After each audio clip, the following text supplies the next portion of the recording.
Bawat ngiti mo, bawat paghawak mo sa kamay ko, bawat totoo to, lika na sinasabi mo may bayad pala. May presyo. Ang huling mga salita ay halos isang pabulong na sigaw, puno ng sakit at pagkasuklam. Gumuho ang mundo ni Ramon.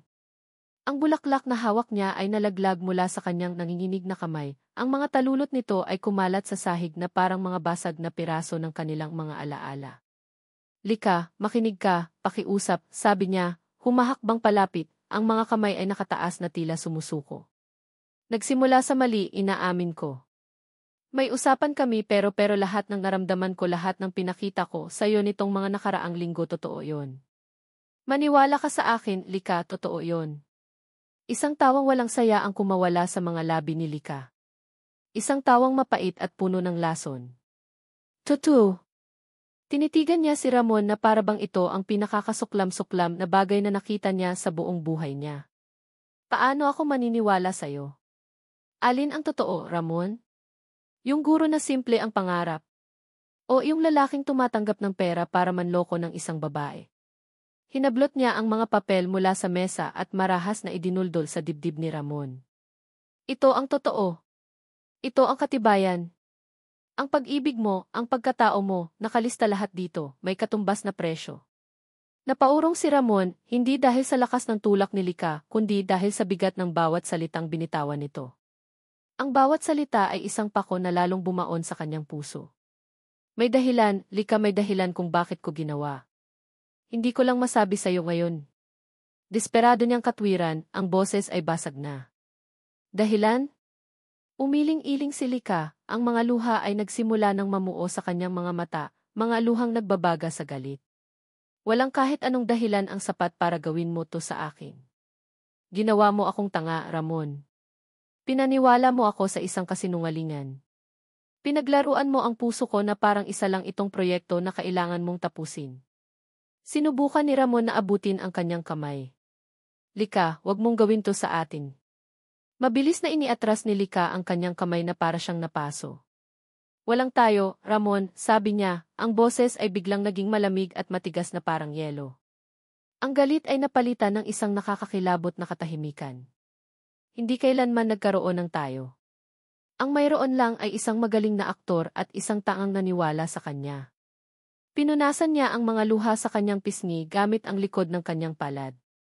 Tumayo siya ng tuwid, ang dating Doktora Sandoval na puno ng pader, at walang emosyon ay nagbalik, ngunit sa pagkakataong ito, ang mga pader ay binuo mula sa mga basag na piraso ng kanyang puso. Naglakad siya papunta sa pinto at binuksan ito ng maluwag. Isang senyales na tapos na ang usapan. Tapos na tayo. Umalis ka na. Nakatayo lang si Ramon, hindi makagalaw, nakatitig kay Lika, umaasang makakita ng kahit katiting na pag-aalinlangan sa mga mata nito. Ngunit wala. Ang nakita niya ay isang pinal na desisyon. Isang blankong pader. Natalo at alam niyang wala na siyang magagawa pa, dahan-dahan siyang tumalikod. Bawat hakbang palayo ay isang suntok sa kanyang kaluluwa. Pagdating niya sa pinto, lumingon siya sa huling pagkakataon. Lika, patawarin mo ako, halos hindi marinig niyang sabi. Hindi sumagot si Lika. Nakatingin lang ito sa malayo. Nang makalabas si Ramon, isinara ni Lika ang pinto. Ang tunog ng pagsara ay umalinggaw sa tahimik na klinika. Sa paglaho ng tunog, kasabay na gumuho ang kanyang katatagan. Napasandal siya sa pinto, at ang mga tuhod niya ay unti-unting nanghina hanggang sa napaupo siya sa sahig. Doon, sa katahimikan ng kanyang nasirang mundo, hinayaan niyang bumuhos ang mga luhang kanina pa niya pinipigilan. Isang pag-iyak na walang tunog, ngunit puno ng sakit ng isang pusong pinagtaksilan at dinurog ng walang awa. Ang bawat patak ng ulan na bumabagsak sa balat ni Ramon ay parang isang hampas ng latigo. Hindi siya umalis. Nanatili siyang nakatayo sa labas ng klinika, sa gitna ng kadiliman, basang-basa, umaasang bubukas muli ang pinto at bibigyan siya ng isa pang pagkakataon. Lika! Pakiusap, mag-usap tayo, sigaw niya, ang boses ay paos at puno ng desperasyon. Walang sagot. Ang tanging sumasagot sa kanya ay ang walang katapusang lagaslas ng ulan. Muli niyang sinubukan, paulit-ulit niyang tinawag ang pangalan ni Lika. Ang bawat sigaw ay tila nilulunod ng malakas na buhos ng ulan at ng sarili niyang lumalaking kawalan ng pag-asa. Kinuha niya ang kanyang cellphone. Basang-basa na rin ito, ngunit gumagana pa. Tinawagan niya ang numero ni Lika. Isang ring. Dalawa. Pagkatapos, ang malamig na tunog ng isang tawag na ibinaba. Sinubukan niya ulit. Sa pagkakataong ito, hindi na ito nagring. Diretso na sa isang boses na nagsasabing hindi ito makontak. He was blocked. Iwinaksi na siya ng tuluyan. Doon siya sinampal ng katotohanan. Tapos na. Tinapos na niya ang isang bagay na hindi pa man niya nasisimulan ng tama. Parang isang zombie, naglakad siya palayo sa klinika, walang tiyak na direksyon. Ang bawat hakbang ay mabigat, dala-dala ang bigat ng kanyang kasalanan. Ang mga alaala ay bumabalik sa kanya, ang ngiti ni Lika sa tabi ng talon, ang pagkamangha nito sa mga bituin, ang tiwala sa mga mata nito nang tanungin siya kung totoo ba ang lahat. At ang sagot niya, ang kasinungalingan niyang ay umalinggaw sa kanyang isipan na parang isang sumpa. Hindi niya namalayan, ang mga paa niya ay nagdala sa kanya pauwi. Pagpasok niya sa kanilang maliit na bahay, nadatnan niya ang kanyang ina sa sala, masayang nananahi habang nanonood ng telebisyon. "Oh, Mon, anak. Bakit basang-basa ka?" Nag-aalalang tanong ni Aling Nena, agad na tumayo para kumuha ng tuwalya. "Saan ka ba galing? Nag-alala ako sa'yo." Tiningnan ni Ramon ang kanyang ina, ang mabuti at mapagmahal na ina na walang kamalay-malay sa dumi na idinulot ng kanyang anak. Ang ngiti sa labi ng kanyang ina ay parang mga nagbabagang uling na dumadampi sa kanyang konsensya. Ang bahay na ito, ang kapayapaan ng kanyang pamilya, ito ang dahilan kung bakit siya pumayag sa plano ni Esmeralda. Ngunit ngayon, habang tinitingnan niya ang resulta ng kanyang desisyon, naramdaman niya ang matinding pagkasuklam sa sarili. "Okay lang po, Nay. Galing lang po sa labas," sabi niya, umiiwas ng tingin. Pumasok siya sa kanyang kwarto, isinara ang pinto, at sumandal dito. Hindi na niya kaya. Ang galit, pagsisisi at sakit ay kailangan niyang ilabas. Kinuha niya ang kanyang cellphone, ang mga daliri nanginginig, at tinawagan ang numero na naging simula ng lahat ng ito. Sumagot ito sa unang ring. "Ramon, may maganda ka bang balita?" Ang boses ni Doña Esmeralda ay kalmado at puno ng kasiguraduhan. "Tapos na ako," sigaw ni Ramon sa telepono, ang bawat salita ay kargado ng galit na kanina pa niya kinikimkim. "Ayoko na. Itigil na natin to." Isang sandaling katahimikan. Pagkatapos, isang mahinang tawa ang narinig niya mula sa kabilang linya. Isang tawang nakakainsulto. "Itigil. Ramon, hindi mo pwedeng basta na lang itigil ang isang bagay na nasimulan mo na. Nag-usap na tayo." "Wala akong pakialam sa usapan," giit ni Ramon. "Sinira mo hindi lang ang buhay niya, kundi pati ang sa akin." "Ako ba ang sumira?" "O ikaw," malamig na sagot ni Esmeralda. "Ginawa mo ang trabaho mo. Ngayon, kung nasaktan ka sa proseso, hindi ko na iyan problema. At lalong hindi ko problema kung nahulog ka sa sarili mong bitag." Ang mga salitang iyon ay parang isang pitsel ng malamig na tubig na ibinuhos sa nag-aalab niyang galit at pinatay ito. Natigilan si Ramon. Tama si Esmeralda. Kasalanan niya ito. Siya ang pumasok sa laro. Siya ang naging marupok. "Hindi ko na itutuloy," sabi ni Ramon, ang boses ay mahina na ngunit buo pa rin sa desisyon. "Kahit anong mangyari." "Sigurado ka?" tanong ni Esmeralda. "Dahil sa pagkakaalam ko, ang titulo ng lupa't bahay ninyo ay nasa kamay ko pa rin." Isang maling galaw mo lang, Ramon, at ang nanay mong masayang nananahi dyan sa sala ninyo ay sa kalsada na mananahi sa susunod na linggo. Isang malamig na takot ang pumalit sa galit sa puso ni Ramon. Paano niya nalaman? May mga mata at tainga si Esmeralda kahit saan. Nakakulong siya. Nakatali. "Huwag mong idamay ang pamilya ko dito," pagbabanta ni Ramon. "Ikaw ang nagdamay sa kanila noong pumirma ka sa kasunduan natin," walang awang sagot ni Esmeralda. "Good night, Ramon. Pag-isipan mong mabuti ang susunod mong gagawin." Ibinaba ni Esmeralda ang tawag. Naiwan si Ramon na nakatitig sa kawalan, ang cellphone ay mahigpit pa ring hawak. Wala siyang magawa. Wala siyang laban. Ipinaing niya ang kanyang kaluluwa para sa kaligtasan ng kanyang pamilya, ngunit ngayon, pareho niyang hindi maililigtas. Kinabukasan, isang sulat ang dumating para sa kanya. Galing sa isang law firm sa Maynila. Kinakabahan niya itong binuksan. Sa loob, isang formal na dokumento ang laman. Isang notice of foreclosure. Mayroon silang 1 linggo para bayaran ang kabuuang utang. Kung hindi, ang bahay at lupa na minanapan niya sa kanyang mga ninuno ay opisyal nang mapupunta sa pangalan ni Doña Esmeralda Vicencio. Napaupo si Ramon sa sahig, hawak ang papel. Ang mga pader ng kanyang kwarto ay tila unti-unting lumalapit, sinisikip ang kanyang paghinga. Nasa bingit na siya ng pagkawala ng lahat, ang babaeng minamahal niya, ang kanyang pamilya, at ang kanyang sariling dangal. Ang mga sumunod na araw para kay Lika ay lumipas na parang isang mahabang gabi na walang bituin. Ang klinika, na dati kanyang kanlungan, ay naging isang malamig na kulungan.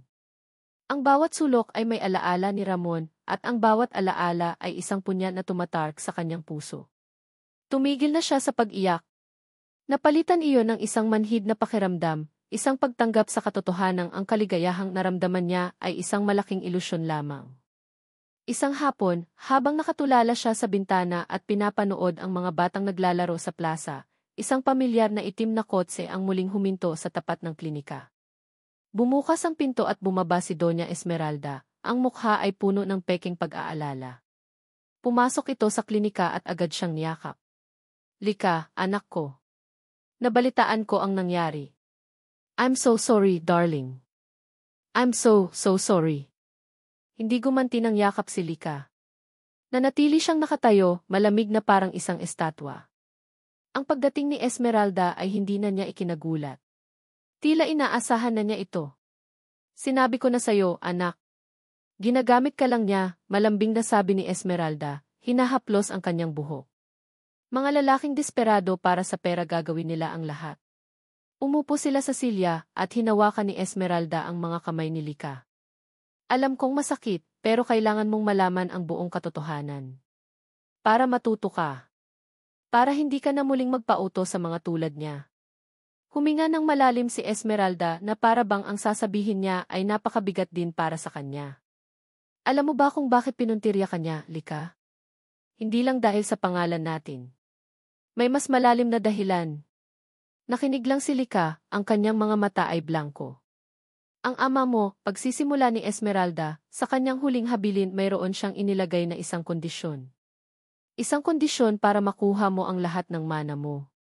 Tinitigan ni Esmeralda si Lika ng diretso sa mata. Kailangan mong mag-asawa bago ka mag-30. Kung hindi, ang lahat ng yaman ng mga Sandoval ay mapupunta sa akin. Natigilan si Lika. Isang bagong piraso ng palaisipan. Isang pirasong mas masakit pa kaysa sa nauna. Kaya ang plano, pagpapatuloy ni Esmeralda, ang boses ay unti-unti nang nawawala ng pagkukunwari at napapalitan ng isang malamig na katotohanan. Ang plano ay simple lang. Humanap ng isang taong sisira sa puso mo. Isang taong dudurog sa'yo ng husto na isusumpa mo ang pag-ibig. Isang taong magtatanim ng takot sa'yo na hindi ka na kailanman magtitiwala sa kahit sinong lalaki. Para hindi ka na mag-aasawa. Para sa akin mapunta ang lahat. Ang bawat salita ni Esmeralda ay parang isang mabagal na lason na kumakalat sa buong sistema ni Lika. Ang buong buhay niya, ang kanyang mga emosyon, lahat pala ay parte lang ng isang napakalaking laro ng pera. At ang perpektong tao para sa trabahong iyon? Umisi si Esmeralda. Ang kaawa-awang guro na si Ramon de Leon. May malaking utang ang pamilya niya sa akin. Isang utang na hindi nila kayang bayaran. Kaya binigyan ko siya ng isang alok na hindi niya matatanggihan. Ang kaluluwa niya, kapalit ng bahay ng pamilya niya.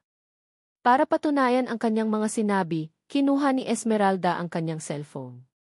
May pinindot ito at isang boses ang umalingaw sa tahimik na klinika. Boses ni Ramon. Huwag po, Doña Esmeralda, huwag po ninyong gawin yan. Maawa po kayo. Pagkatapos ang boses ni Esmeralda. Simple lang ang gusto ko, Ramon. Paibigin mo si Lika. At pagkatapos, durugin mo siya. Isang mahabang katahimikan. At pagkatapos, ang mga salitang tuluyang pumatay sa natitirang pag-asa sa puso ni Lika. Ang basag na boses ni Ramon, gagawin ko para sa pamilya ko. Pinatay ni Esmeralda ang recording. Ang ngiti sa kanyang labi ay ngiti ng isang demonyong nagtagumpay. Hindi na kumikilos si Lika. Ang kanyang mundo ay hindi lang gumuho, ito ay naging abo. Bawat halik, bawat yakap, bawat pangako, lahat ay kasama sa recording na iyon. Lahat ay parte ng isang kontrata. Ang pag-ibig na akala niya inatagpuan niya ay isa palang transaksyon. Tumayo si Doña Esmeralda, inayos ang kanyang damit. Tapos na ang kanyang trabaho. I'm sorry, anak, na kailangan mong marinig yan, sabi niya, puno ng kasinungalingan. But it's for your own good. Now you know. Now you can finally be free from all these foolish emotions. Umalis si Esmeralda, iniwan si Lika na nakaupo roon, tulala, sa gitna ng kadiliman ng kanyang klinika. Ang kanyang mga mata ay nakatitig sa isang picture frame sa kanyang mesa, isang larawan nilang dalawa ni Ramon, nakangiti sa tabi ng talon, ang mga mata ay puno ng kaligayahan. Isang peking kaligayahan.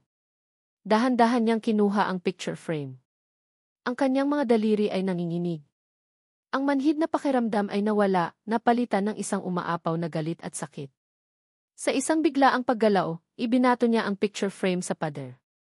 Ang tunog ng nababasag na salamin ay ang tanging ingay na bumasag sa katahimikan. Ngunit sa loob ni Lika, isang sigaw ang kumawala, isang sigaw na walang tunog, isang sigaw ng isang kaluluwang nawalan na ng lahat, ng pag-ibig, ng tiwala, at ng kahit katiting na pag-asa. Ang papel na hawak ni Ramon ay tila mas mabigat pa kaysa sa isang bloke ng semento. Notice of foreclosure. Isang linggo. 7 araw bago gumuho ang lahat ng ipinundar ng kanyang mga ninuno. Napayuko siya, ang mga siko ay nakapatong sa kanyang mga tuhod, ang kanyang mundo ay sumikip sa 4 na sulok ng kanyang silid. Wala na si Lika. At malapit nang mawala ang kanyang pamilya. Lahat dahil sa isang desisyong ginawa niya dahil sa takot at desperasyon. Isang pakiramdam ng matinding pagkatalo ang bumalot sa kanya.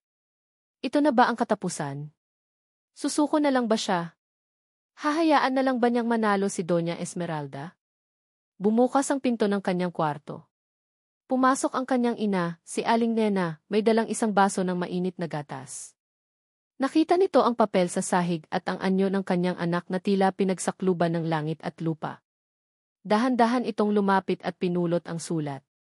Habang binabasa ni Aling Nena ang dokumento, hinintay ni Ramon ang mga salitang inaasahan niya, ang panunumbat, ang galit, ang pagkadismaya. Ngunit katahimikan lang ang kanyang narinig.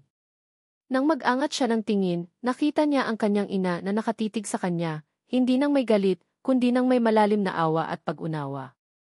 Umupo ito sa tabi niya sa sahig. Mon, mahinang sabi nito. Sabihin mo sa akin ang lahat. Ang buong katotohanan. At gumuho si Ramon. Sa harap ng kanyang ina, isinalaysay niya ang lahat. Ang utang na minana pa nila. Ang pagbabanta ni Doña Esmeralda. Ang masakit na kasunduan. Ang paggamit niya kay Lika. Ang kanyang pagkakasala. Ang kanyang pagsisisi. Umiyak siya na parang isang batang nagsusumbong, ang bigat na matagal na niyang dinadala ay unti-unting lumalabas. Nakinig lang si Aling Nena. Nang matapos si Ramon, hindi ito nagsalita agad. Hinaplos lang nito ang likod ng kanyang anak. Napakabuti mong anak, Ramon, sabi nito sa wakas, ang boses ay nanginginig. Nagkamali ka. Isang malaking pagkakamali. Pero ginawa mo dahil sa pagmamahal mo sa amin. At iyan ay hinding-hindi ko makakalimutan. Pero nay, ang bahay ang lupa mawawala sa atin, sabi ni Ramon, ang boses ay basag. Tumingin sa kanya ang kanyang ina, at sa mga mata nito, nakita ni Ramon ang isang katatagang hindi niya pa nakikita dati. Ang bahay, Mon, ay pader at bubong lang. Kayang itayong muli. Pero ang pangalan natin ang dangal natin. Yan ang tunay nating tahanan. At hindi ko hahayaang manatili itong may mansa ng kasinungalingan. Ang mga salitang iyon ay parang isang liwanag na tumagos sa kadiliman ng puso ni Ramon. Ang takot na mawala ng material na bagay ay biglang nawala. Napalitan ito ng isang bagong apoy. Hindi na siya natatakot. Wala na siyang dapat pang ikatakot. Tumayo siya. Pinunasan niya ang kanyang mga luha. Ang Ramon na durog at talunan ay unti-unting nawala. Ang pumalit ay isang lalaking may bagong layunin. Tama po kayo, sabi niya, ang boses ay hindi na nanginginig. Hindi na ako lalaban para sa bahay na ito. Lalaban ako para sa katotohanan. Hindi niya ito gagawin para mabawi si Lika. Alam niyang napakalaki ng kanyang kasalanan para doon. Gagawin niya ito para sa kanyang sarili, para sa kanyang pamilya, at para sa lahat ng taong ginamit at inabuso ni Doña Esmeralda. Naalala niya ang hapunan sa restaurant. Ang pagyayabang ni Esmeralda tungkol sa kanyang mga negosyo.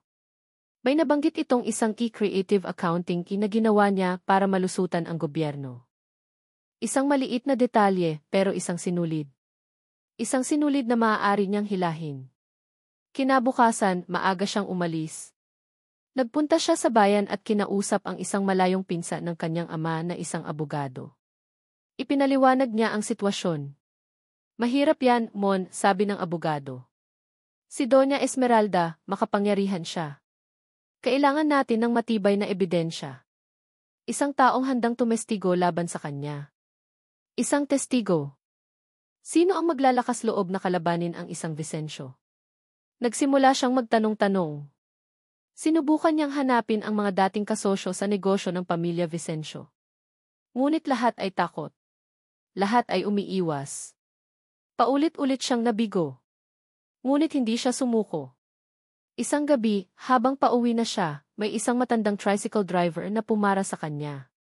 Iho, ikaw ba yung guro na naghahanap ng impormasyon tungkol kay Doña Esmeralda? Tumango si Ramon. Subukan mong hanapin si Mang Celso, sabi ng driver. Dati siyang accountant ng mga Vicencio. Tinanggal siya ng walang dahilan maraming taon na ang nakalipas. Nakatira lang siya sa dulo ng baryo natin. Isang bagong pag-asa. Agad na pinuntahan ni Ramon ang bahay na itinuro sa kanya. Isang maliit na bahay na gawa sa kahoy. Kumatok siya. Isang matandang lalaki na may makapal na salamin ang nagbukas ng pinto. Mang Celso, tanong ni Ramon. Ang mukha ng matanda ay agad na nagbago nang marinig ang pangalan ni Donna Esmeralda. Wala akong alam. Wala akong sasabihin, sabi nito, akmang isasara na ang pinto. Mabilis na hinarang ni Ramon ang pinto gamit ang kanyang kamay. Tumingin siya ng diretso sa mga mata ng matanda, hindi may pagbabanta, kundi may pakiusap. Mang Celso, pakiusap po. Hindi lang po para sa akin ito. Para po ito sa lahat ng naging biktima niya. Alam kong may alam kayo. Alam kong mayroon kayong itinatago na siyang susi para mapatigil na siya. Natigilan si Mang Celso. Nakita ni Ramon ang takot sa mga mata nito, ngunit sa likod ng takot, nakita rin niya ang isang kislap ng galit na matagal nang nakatago. Ang matanda ay hindi sumagot. Nakatayo lang ito roon, hawak ang pinto, nanginginig. Ang pagbasag ng picture frame ay hindi nagdulot ng ginhawa kay Lika. Sa halip, iniwan lang nito ang isang mas malaking butas sa kanyang dibdib na napuno ng mga bubog at matutulis na alaala. Lumipas ang mga araw na para siyang isang multo sa sarili niyang klinika. Ginagawa niya ang kanyang trabaho, nagsusuri ng pasyente, nagbibigay ng reseta, ngunit lahat ay mekanikal, walang kaluluwa. Ang Doktora Sandoval na masungit ay nagbalik, ngunit mas malala pa. Ngayon, hindi na lang siya masungit, siya ay naging isang taong walang buhay.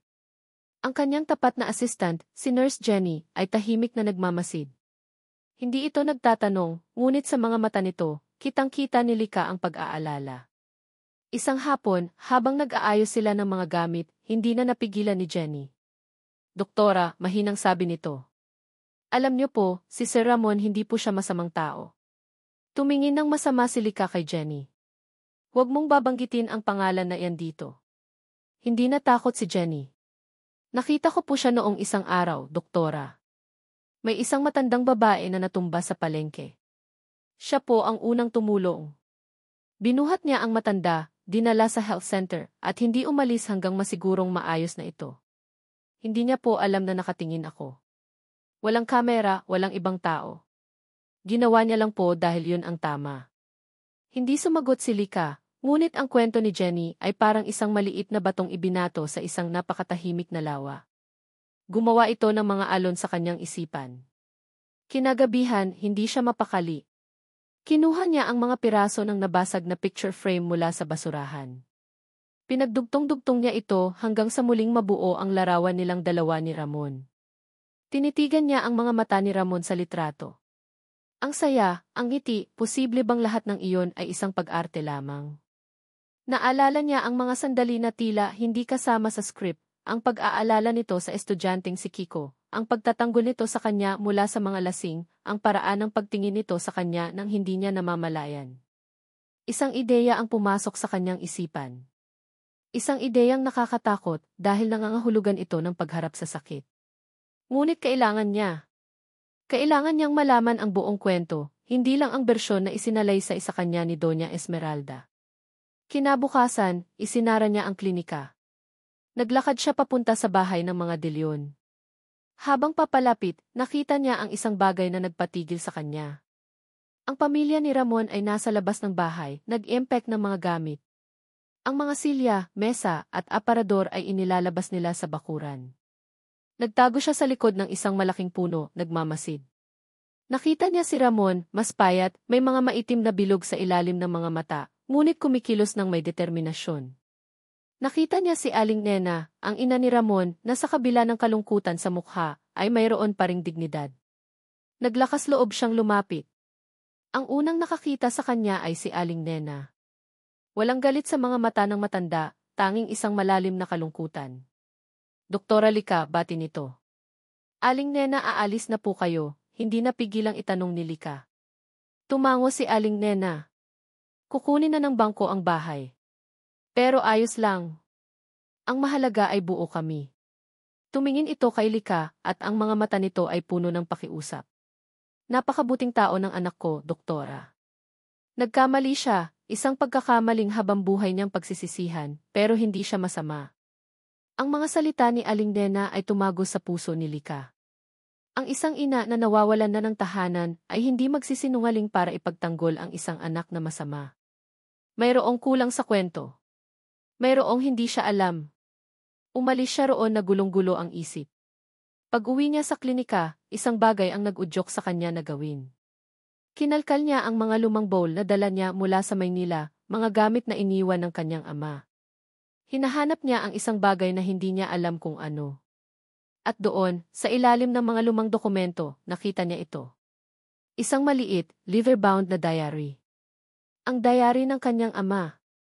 Nanginginig ang mga kamay na binuklat niya ito. Ang mga pahina ay puno ng mga alalahanin ng kanyang ama tungkol sa kanyang negosyo, sa kanyang kalusugan at kay Esmeralda. Sa mga huling pahina, ang sulat kamay ng kanyang ama ay naging magulo, tila isinulat ng nagmamadali. May mali kay Esmeralda. Ang mga numero sa libro ay hindi nagtutugma. Mayroon siyang itinatago. Ang tiwala ko parang ibinigay ko sa isang ahas. Hindi ko na alam kung sino ang pagkakatiwalaan. Bawat salita ay isang dagok sa kanya.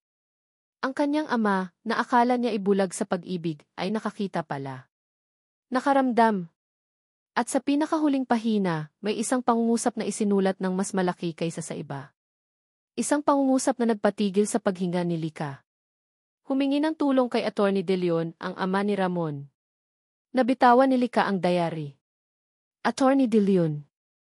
Ang ama ni Ramon. Ang kanyang ama at ang ama ni Ramon magkakilala sila.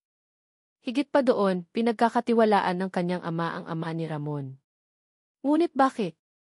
Paanong nangyari na ang pamilyang pinagkakatiwalaan ng kanyang ama ay ang mismong pamilyang ginamit ni Esmeralda para sirain siya? Isang malamig na katotohanan ang unti-unting nabubuo sa kanyang isipan. Ang kwento ay hindi lang tungkol sa kanya at kay Ramon. Ito ay mas malaki, mas malalim at mas matagal nang nagsimula. Ang kasinungalingan ni Esmeralda ay hindi lang pala isang simpleng hibla, ito ay isang malawak na sapot na bumihag sa kanilang lahat. Ramon. Isang linggo. Iyon lang ang natitirang panahon nila.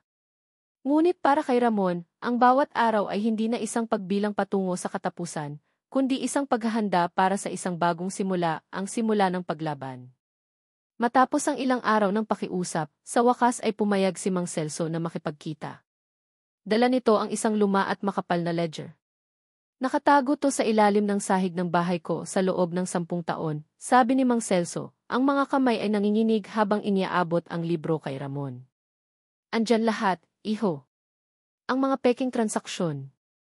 Ang mga kumpanyang multo na ginamit ni Doña Esmeralda para dayain hindi lang ang gobyerno, kundi pati na rin ang yumaong si Don Ricardo Sandoval. Ang pangalan ng ama ni Lika ay tumama kay Ramon na parang isang sampal. Dinaya niya rin po si Don Ricardo. Tumango si Mang Celso. Sila ang magkasosyo. Pero unti-unti, inilipat ni Esmeralda ang mga ari-arian sa mga account na siya lang ang may kontrol. Ito ang dahilan kung bakit niya ako tinanggal. Masyado na akong maraming nakikita. Hawak na ni Ramon ang bomba. Ang ebidensyang kailangan niya. Hindi na siya nag-aksaya ng panahon. Oras na para harapin ang demonyo sa kanyang lungga. Nagpaalam siya sa kanyang pamilya at sumakay ng bus papuntang Maynila, patungo sa mansyon ng mga Sandoval. Lika. Ang dayari ng kanyang ama ay nag-iwan kay Lika ng mas maraming tanong kaysa sa sagot. Attorney De Leon. Bakit hindi niya ito maalala? Pagkatapos ay bigla niyang naalala ang isang lumang litrato sa kanilang sala sa Maynila. Isang litrato ng kanyang ama kasama ang isang lalaking hindi niya kilala. Nag-empeke siya. Kailangan niyang umuwi. Kailangan niyang makita ang litratong iyon. Kailangan niyang harapin si Doña Esmeralda, hindi na bilang isang biktimang umiiyak, kundi bilang isang anak na naghahanap ng hustisya para sa kanyang ama. Dala ang dayari, nagmaneho siya pabalik sa Maynila. Ang bawat kilometrong nilalakbay niya palayo sa San Felipe ay isang kilometrong paglapit sa isang katotohanang matagal nang ibinaon sa limot. Nagkasalubong sila sa harap ng dambuhalang gate ng mansyon ng mga Sandoval. Si Ramon, nakararating lang lula ng taxi, may hawak na isang lumang ledger. Si Lika, nakabababa lang mula sa kanyang AC, ay hawak na isang maliit na diary. Nagkatinginan sila. Walang nagsalita. Ang galit sa mga mata ni Lika ay napalitan ng pagkalito. Ang pagsisisi sa mga mata ni Ramon ay napalitan ng determinasyon. Sa isang hindi maipaliwanag na paraan, alam nilang pareho sila ng pakay. May kailangan akong malaman, sabay nilang sabi. Tumango si Lika. Pumasok tayo. Sabay silang naglakad papasok sa malaking pinto.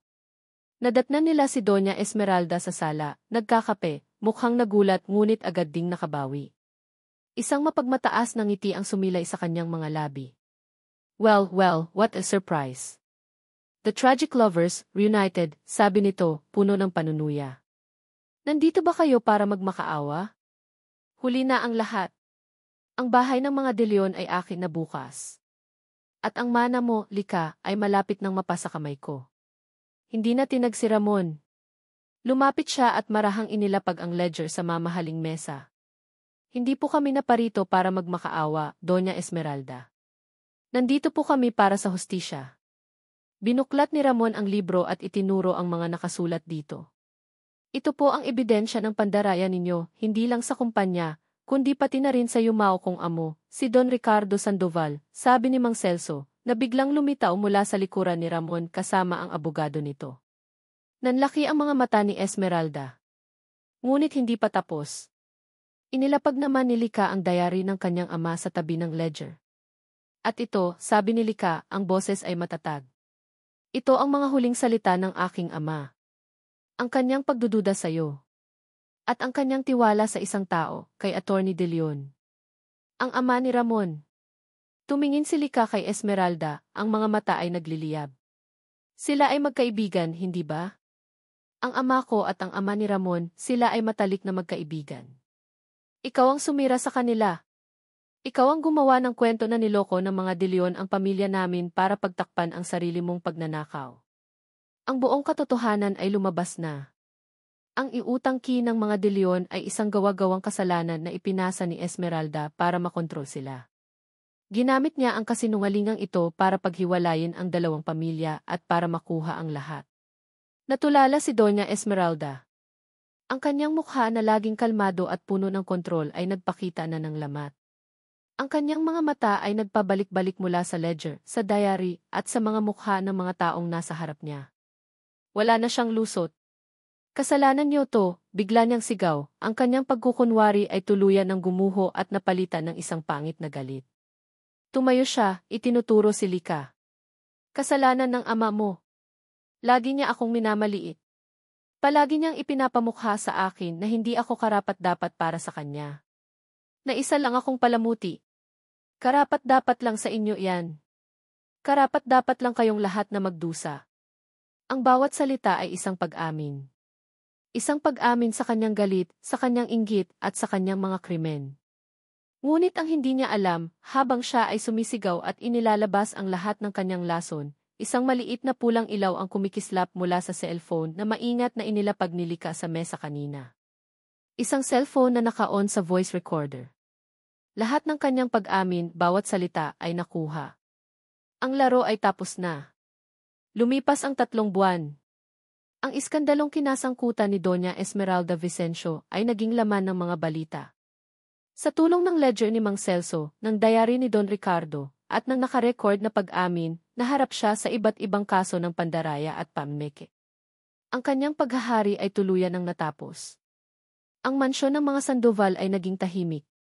Ginamit ni Lika ang perang nararapat para sa kanya, para ayusin ang lahat ng gusot na iniwan ni Esmeralda. Ang una niyang ginawa ay ang ibalik sa pamilya de Leon ang bahay at lupang matagal ang dapat ay sa kanila, kasama ang isang formal na paghingi ng tawad sa ngalan ng kanyang ama. Isang hapon, dinalaw ni Lika ang San Felipe. Hindi na siya ang doktorang may pader na nakapalibot sa puso. Ang kanyang mga ngiti ay totoo na, at ang kanyang mga mata ay mayroon ng kapayapaan. Pinuntahan niya ang bahay ng mga de Leon. Nadatnan niya si Aling Nena sa hardin, masayang nag-aalaga ng mga rosas. Aling Nena, bati ni Lika. Umiti ang matanda. Lika, iha. Halika, tulungan mo akong magtanim nitong mga bagong bulaklak. Umupo si Lika sa tabi ni Aling Nena. Habang naghukay sila ng lupa, walang masyadong salita sa pagitan nila, ngunit mayroong isang malalim na pag-uunawaan. Ang pagtatanim ng mga bagong bulaklak sa hardin na iyon ay tila isang simbolo ng kanilang mga pamilya, isang bagong simula na itinatanim sa lupang minsang tinuyot ng kasinungalingan. Nasaan po si Mon? Tanong ni Lika, ang boses ay mahina. Nasa eskwelahan. Bumalik na siya sa pagtuturo, sagot ni Aling Nena, may ngiti sa mga labi. Doon siya tunay na masaya. Nagpaalam si Lika at nagtungo sa paaralan. Mula sa malayo, pinanood niya si Ramon. Nakaupo ito sa ilalim ng isang puno ng mangga, napapaligiran ng kanyang mga estudyante, nagbabasa ng isang kwento. Ang kanyang tawa ay malaya at totoo. Ang Ramon na nakita niya ngayon ay hindi na ang lalaking binabagabag ng konsensya. Ito ang Ramon na una niyang minahal, ang simpleng guro na may malaking puso. Hindi siya nagpakita. Hindi pa ito ang tamang oras. Kinahapunan, nagpunta si Lika sa lugar na pinaka-espesyal sa kanya, ang tabi ng ilog kung saan una silang nagkausap ng masinsinan. Umupo siya sa pamilyar na bangko, hinahayaang dalhin ng hangin ang kanyang mga iniisip. Maya-maya, isang anino ang tumakip sa kanya. Nag-angat siya ng tingin.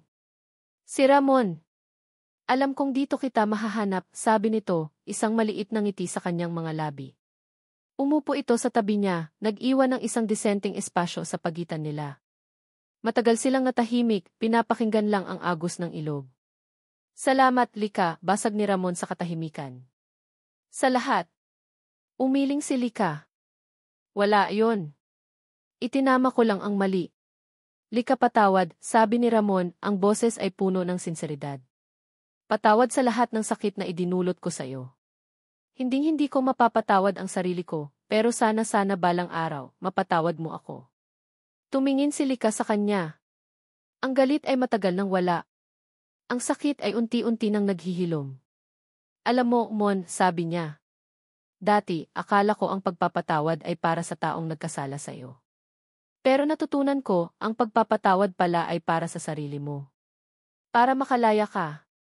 Huminga siya ng malalim. Pinapatawad na kita, Ramon. At pinapatawad ko na rin ang sarili ko sa pagiging bulag. Isang ngiti, sa wakas, ang sumilay sa mga labi ni Ramon. Isang ngiting malinis at puno ng pasasalamat. Salamat, Lika. Hindi sila nagmadali. Walang mga pangakong binitiwan. Walang mga yakap o halik. Ang pundasyon ng kanilang relasyon ay nasira, at alam nilang pareho na hindi ito maaaring ayusin sa isang iglap. Kailangan itong itayong muli, dahan-dahan, brick by brick, gamit ang mga materyales ng katotohanan at tiwala. Tumayo sila at nagsimulang maglakad sa tabi ng ilog, patungo sa direksyon ng papalubog na araw. Magkahiwalay ang kanilang mga kamay, may maliit pa ring espasyo sa pagitan nila. Ngunit habang sila ay naglalakad, dahan-dahang itinaas ni Ramon ang kanyang kamay, ang palad ay nakabukas, hindi humihingi kundi nag-aalo. Natigilan si Lika. Tiningnan niya ang kamay ni Ramon, pagkatapos ay ang mga mata nito na puno ng pag-asa at paggalang. Pagkatapos ng isang sandaling pag-aalinlangan, dahan-dahan din niyang itinaas ang kanyang kamay at ipinatong sa palad nito. Magkahawak kamay, sabay silang nagpatuloy sa paglakad, papalayo sa dapit hapon. Hindi ito ang masayang pagtatapos na tulad sa mga fairy tale. Ito ay mas maganda. Ito ay isang tunay na simula, isang simula na binuo, hindi sa simbuyo ng damdamin, kundi sa tapang na harapin ang masakit na katotohanan, at sa lakas na magpatawad at magtiwalang muli. At dito nagtatapos ang kwento ni na Doktora Lika at Ginoong Ramon. Mula sa kaibuturan ng aming puso, nais naming magpasalamat sa inyong walang sawang pagsubaybay at pagsama sa amin sa paglalakbay na ito. Bawat kabanata ay isinulat namin ng may pag-iingat, nais na maipadama sa inyo ang bawat tibok ng puso, bawat patak ng luha, at bawat kislap ng pag-asa ng ating mga bida. Ang kanilang istorya ay isang paalala na ang tunay na pag-ibig ay hindi natatagpuan sa isang perpektong simula, kundi sa kakayahang bumangon mula sa isang masakit na katotohanan. Ito ay tungkol sa katapangan na magpatawad, hindi lang sa taong nagkasala sa atin, kundi pati na rin sa ating mga sarili. Ito ay tungkol sa pagbibigay ng pangalawang pagkakataon, hindi dahil ito ay madali, kundi dahil ito ay karapat-dapat. Sana, sa pagtatapos ng kwentong ito, mayroong isang aral o inspirasyon na mananatili sa inyong mga puso. Ang buhay, tulad ng pag-ibig, ay puno ng mga hindi inaasahang pagsubok. Ngunit sa huli, ang pagtitiwala, katapatan, at pag-asa ang siyang laging magsisilbing gabay pabalik sa liwanag. Kaya naman, inaanyayahan namin kayo na mag-iwan ng komento sa ibaba. Ibahagi ninyo sa amin ang inyong mga paboritong eksena, ang mga aral na inyong napulot, o kahit anong saloobin na nais ninyong iparating. Nais naming marinig ang tinig ng bawat isa sa inyo. Hanggang sa muli nating pagkikita sa susunod na kwento ng pag-ibig at pag-asa.